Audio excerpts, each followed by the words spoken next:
eclipse and when this eclipse was happening a while back, I was wondering what kind of ideas would be birthed, right, around that time.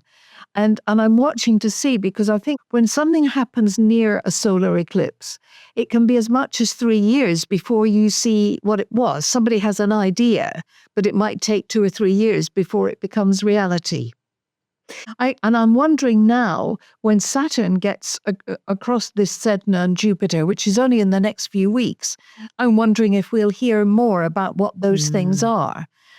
Yes, because we don't talk about Saturn like that, but it does solidify. So it is a manifesting planet. Yes, it is. And this morning, I was talking to a young man who's an engineer, right? And I said, what ideas, what's being incubated? He said, you wait, you're not going to believe some of the stuff that's coming out. And I thought, well, actually, I will, but it will be very much Aries. And I think it's to do with energy,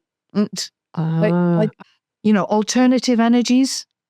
Interesting, yes. I mean, there have been a few people like Zach, I can't remember his surname now, has talked about some very interesting alternative ideas for energy generation. And that would solve a lot of the scarcity issues that we were talking about earlier that people are so angry about. Because, I mean, in the UK, for example, we pay some of the highest rates for things like electricity and gas anywhere in Europe.